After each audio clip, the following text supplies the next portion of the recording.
Hola, ¿qué tal? Soy David Martos. Estamos en la edición número 69 de Seminci, en Valladolid, en este teatro Calderón que nos acoge toda la semana. Y nos acompaña el director Yeo Siew Hua, el director de Stranger Eyes, que está aquí en Seminci. Estuvo ya en Venecia y nos acompaña en este festival de Valladolid. Vamos a hacer la entrevista en inglés. We're going to switch into English to say hello to Yeo Siew Hua. Thank you very much. Hi, thank you very much for having me. Thank you.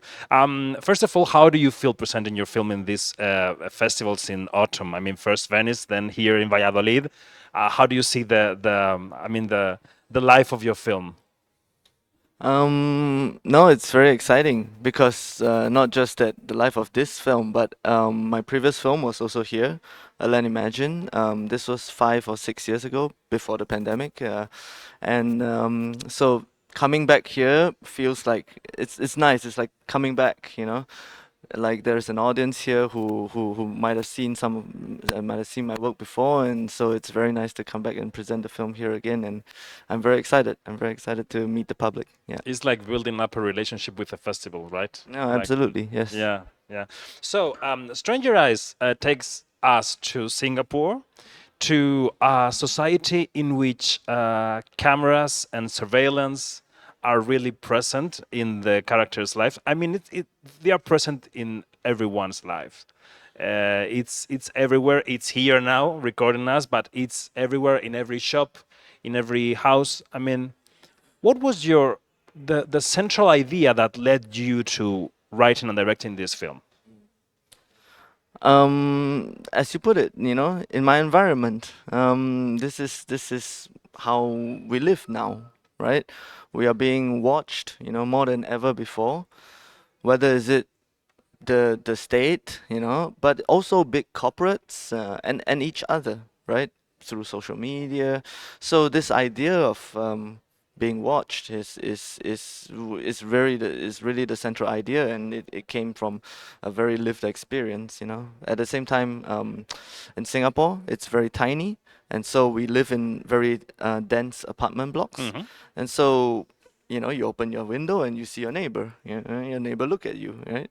This kind of watching is a daily ritual, and meanwhile, you know that the state is also watching you through surveillance camera, watching you, watching other people. So this kind of chain of gazes really is like the starting point in what I would call a very unprecedented moment because of how intensely we are watching others, but Hmm. also being watched by everyone else. Yeah. Okay. Let's say a little bit about the plot because in the film we find a couple, a young couple. They are parents to a baby girl, and they receive a DVD in their home. When they play the DVD, they see themselves. They've been recorded with the baby girl, who is missing in a certain point of the film.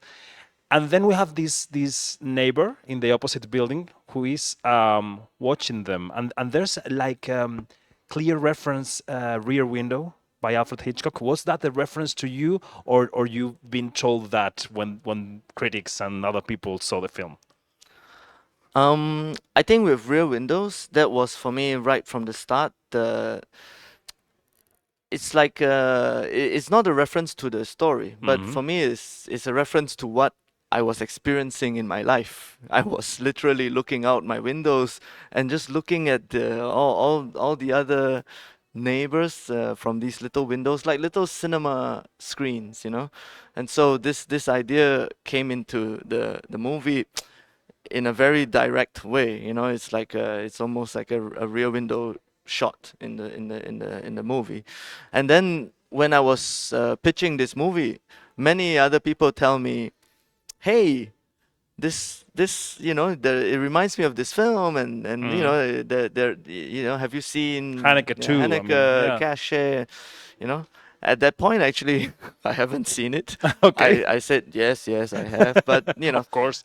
later on I saw it, yeah, and then I realized that actually films about surveillance and voyeurism, it existed way, it's part of cinema history, Yeah, right? decades Like ago. Yeah. yeah, exactly. Hollywood, all golden age, all the way to now.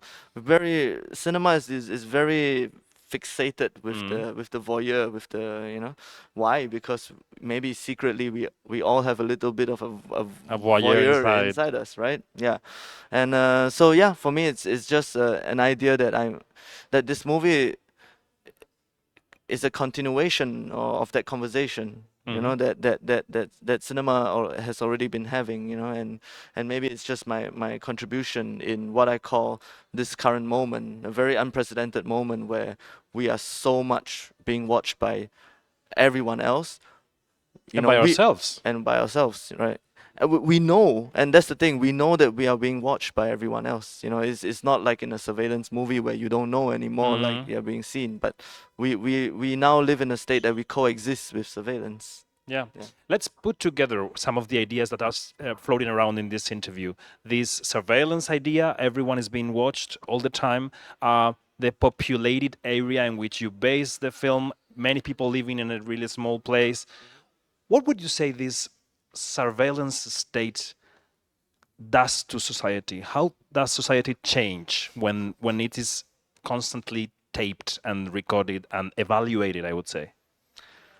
That's a big question, you know. It's like it's a question why I made this film, you know, really to investigate this. But that's the thing, we don't know, because it's so unprecedented in what is happening to us now. We're walking blindly for a movie about watching. We're really walking blindly into this moment. We don't know what it's doing to us as a human race, you know, as a civilization, because we have never experienced this before.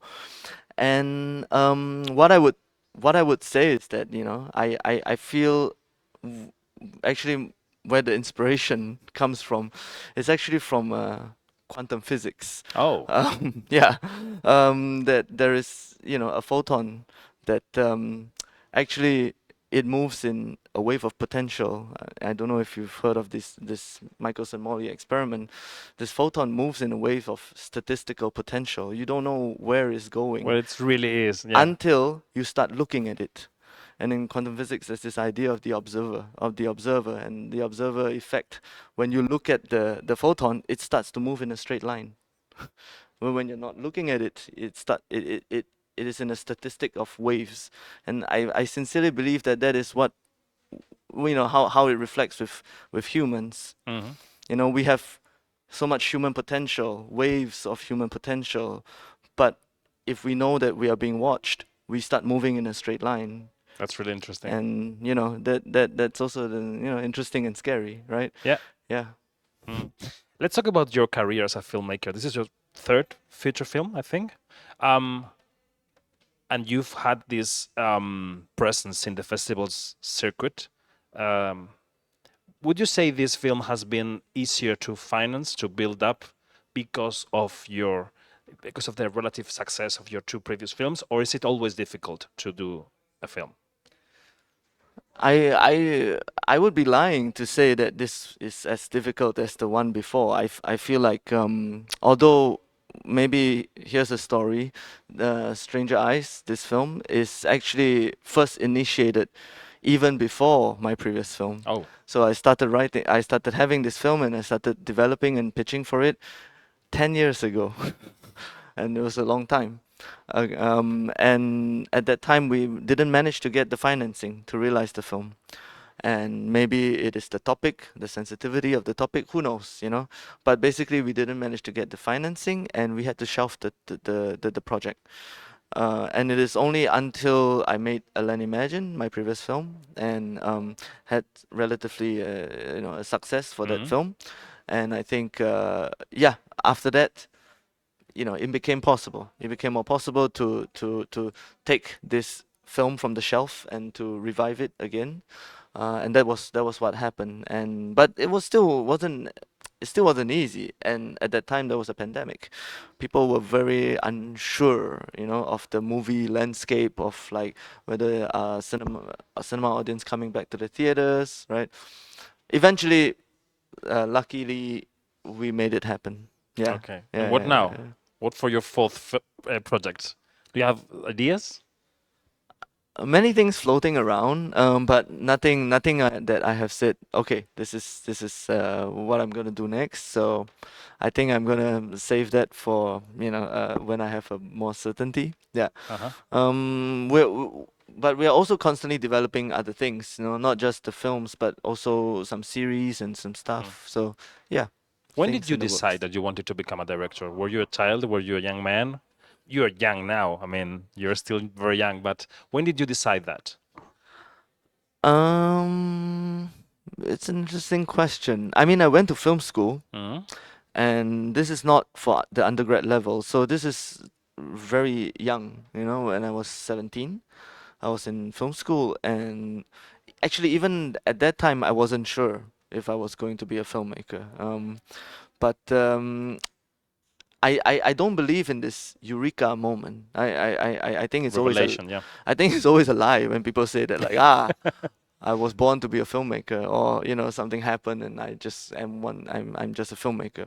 I, for me, it's a process. It's like I make something, and it's important for me that I get a feedback from what I make, and I get an acknowledgement that says, hey, you know what, this is something you can do. This is something that you have some small knack or Hmm. talent to do, and then you develop this, and you develop and you develop and you develop this, and I wasn't trained as a director right from the start anyways. I was trained as a cinematographer, and then later on as an editor, and later, bit by bit, I try new things, and all of a sudden I'm here.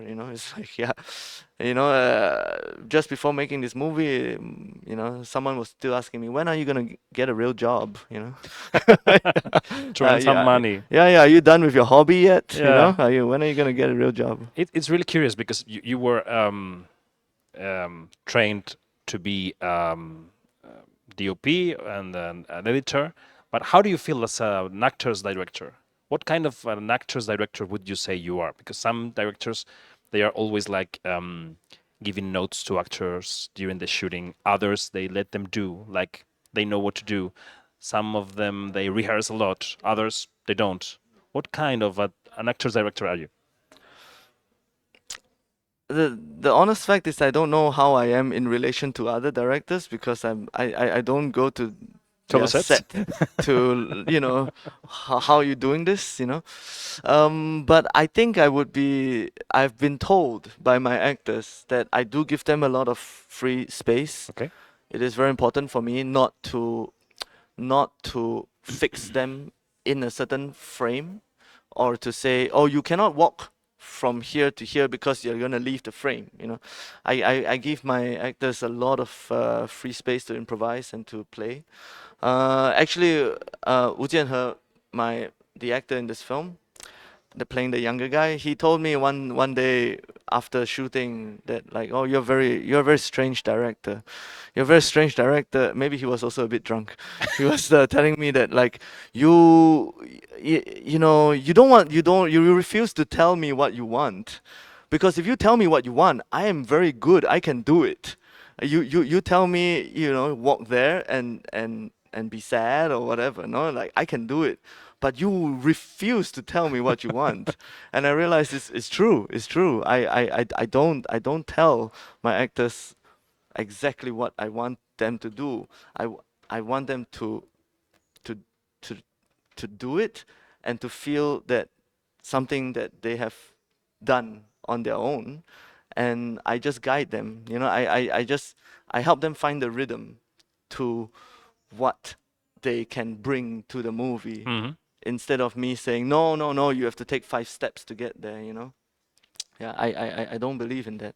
I believe that whenever I force myself onto my actors, it will feel very false. Mm. Yeah. Maybe if you have a very free set for actors, then you have to end up directing the film in the editing room.